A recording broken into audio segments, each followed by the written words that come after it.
আসসালামু আলাইকুম। জুনিয়র বৃত্তি পরীক্ষার্থীরা অর্থাৎ ৮ম শ্রেণীতে তোমরা যারা এবার ছিলে এই বছর তোমাদের পরীক্ষা শেষ হয়ে গেছে স্কুলের পরীক্ষা। এবার তোমাদের বৃত্তি পরীক্ষা দিতে হবে। জুনিয়র বৃত্তি পরীক্ষার জন্য তোমরা যারা ফর্ম ফিল আপ করেছিলে সবকিছু মেইনটেইন করে দেন হচ্ছে এবার তোমরা পরীক্ষা দিবা। এখন পরীক্ষায় বসবা।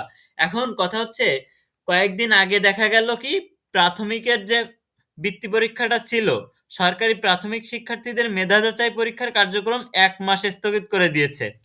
এখন শিক্ষার্থীদের মনে প্রশ্ন, তোমাদের অনেকেরই মনে প্রশ্ন যারা এবার জুনিয়র পরীক্ষা দিবা, জুনিয়র বৃত্তি পরীক্ষা দিবা ক্লাস 8 এর।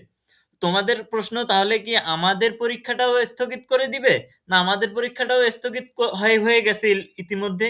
তোমাদের অনেকের মনে এই প্রশ্ন, অনেকে তোমাদের এই প্রশ্ন করতেছে যে পরীক্ষা কি আমাদেরটাও স্থগিত হবে?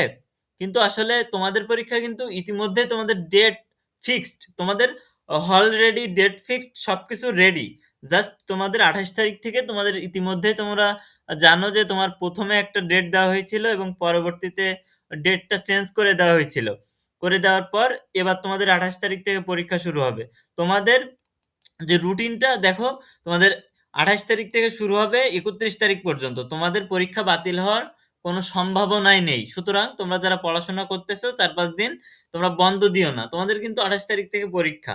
বাংলা পরীক্ষা ২৮ তারিখে, ইংরেজি পরীক্ষা ২৯ তারিখ, গণিত পরীক্ষা ৩০ তারিখ, বিজ্ঞান এবং বাংলাদেশ ও বিশ্ব পরিচয় ৩১ তারিখ। ওকে? তো তোমরা যারা ভাবতেছিলে যে আমাদের পরীক্ষাটাও কিন্তু ক্লাস 5 এর মতো যদি আমাদের পরীক্ষাটাও স্থগিত হয়ে যেত তাহলে ভালো হতো। না, কখনোই না। কারণ তোমাদের অলরেডি পরীক্ষার জন্য সবকিছু প্রস্তুতি তোমরা নিয়ে ফেলেছো এবং আ তোমার শিক্ষা বোর্ডও কিন্তু সব প্রস্তুতি নিয়ে ফেলেছে তোমাদের পরীক্ষাটা নেওয়ার জন্য। সো তোমাদের ২৮ তারিখ থেকে পরীক্ষা। তোমাদের আর ভেবো না যে ১ দিন আগে হইলেও স্থগিত হয়ে যাবে। এরকম ভেবো না। স্থগিত হওয়ার কোনো চান্সই নাই। ওকে? সুতরাং তোমরা সেইভাবে এখনো পড়াশোনা চালিয়ে যাও। পড়ার টেবিল থেকে এখনো উঠো না। ২৮ তারিখ থেকে তোমাদের পরীক্ষা। সেইভাবে প্রস্তুতি নাও।